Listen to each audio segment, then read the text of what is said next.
Ghosts, crime, war, horror, noir. This is Ghost at Dawn.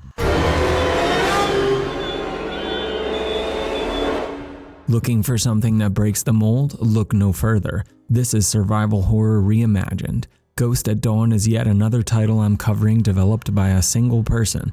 Hats off to Brandon Roberts at Blue and Red Games because Ghost at Dawn is a must-play. I'm going to give out a quick content disclaimer here. Ghost at Dawn deals with some distressing subject matter. Spoilers ahead. As soon as you load this game up, you'll be prompted with this information. What? Walk out? No saves. Warnings. Let's go. You'll start your journey as World War II veteran and PI Ben O'Hara. The genre is clearly defined at the start. This is a pulpy crime tale. Or is it? Imagine Chinatown meets The Shining because that's how Ghost at Dawn feels. A woman named Yuhiko asks Ben, which is not even his real name, to find her missing sister, Emmy. This request thrusts Ben into this weird hotel in Seattle called The Pines. Why is the door boarded up? Isn't that the way I got in? A lot of weird stuff starts happening immediately. Like the flash of something that catches your eye but is gone too soon. Look at this shot. When I came back, it was gone. Or this. What is going on, man? The lobby serves as your initial home base as you explore the Pines Hotel. There's a central hub that's easy to explore and geographically friendly. The rooms are kept fresh and unique by using different camera angles and perspectives, but it's the lighting that's the star here. I've always been fascinated by the way light behaves. It's one of the reasons I fell in love with filmmaking and photography. I really love how this game uses light, not just as a way to accent important environmental features and aesthetics, but also as a challenge to maneuver. We're all scared of the dark, and it is in the light that you'll find some safety. Maybe. You'll be clinging to those matches in your inventory, whether trying to find secrets or just smoking your cigarettes. And if you think the disturbing nature of this title is relegated to only ghosts and creepy imagery, you'd be wrong. I'm not even going to show some of the things this game explores for fear of getting flagged. This game pushes boundaries I rarely see games push. Seriously, this is another warning. If you're easily unnerved, don't even think about picking up this game. Or maybe do it. I don't know. My barometer for horror is really messed up. One of the most interesting mechanics is how you spawn after death. You don't return to a previous save position, but rather in the hotel lobby. This means you'll waste a precious life, but you'll also resume the plot with everything you procured still present in your inventory. So if you die, you don't need to repeat your previous steps. You're ready to continue. That's when I wondered for the first time. Am I alive? Was I ever really alive in the first place? This game is awesome. I didn't understand the save and exit system at first, and every time I just wanted to save and return to the game, it kept closing. Then I realized it was because the autosave was doing the work for me and I was actually exiting the game. It made me feel a little less on edge as I crept around this hotel, but guilty knowing I could play better. I explored the Pines as best I could, and then, believe it or not, I gave up looking for where to go next.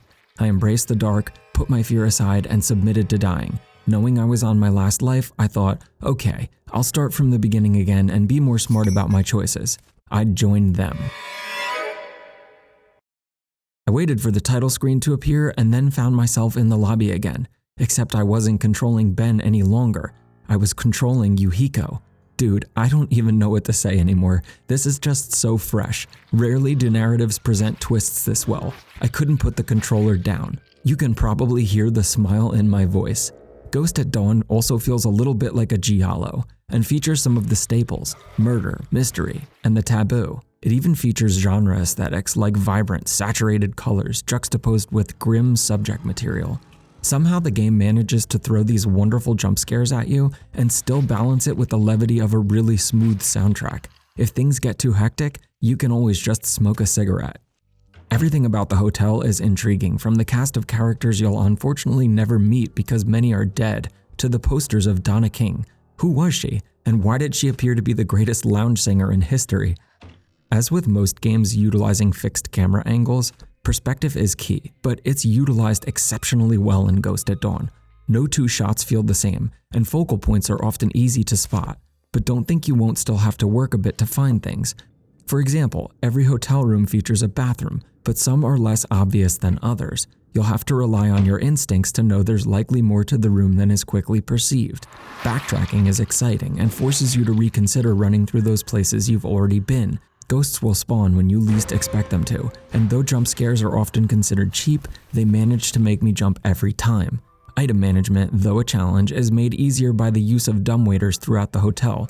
They'll serve as your inventory boxes. Tonally, this game just kills it. Don't take my word for it, just check out this clip. If you're digging the soundtrack, you should know that Brandon Roberts did most of that as well. This is true authorship. The plot has the right mix of momentum and lore. I want to be careful about what type of subject matter I share. Let's just say the hotel was offering more than just room service, and its proprietor was up to some bad stuff. I'm going to take an educated guess and assume I got the bad ending, even though I got an A grade. I just started my next playthrough because I wanted to see how far I can go with Ben. Where will the narrative take me if I make it further? I'll find out soon enough. In the meantime, you should go check out the Pines Hotel and see what you can find. Ghost at Dawn is scary, exciting, sleazy, fun, cool, and depressing all at the same time.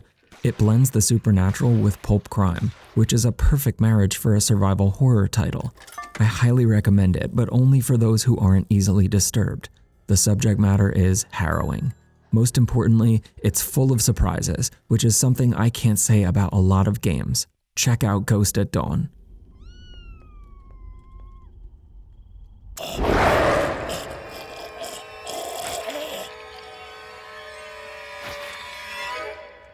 If you like this video, feel free to subscribe to the channel, give it a thumbs up or comment, share it with your friends or survival horror fans. I'll be back with more soon. Be nice to each other in the comments. Thanks for watching.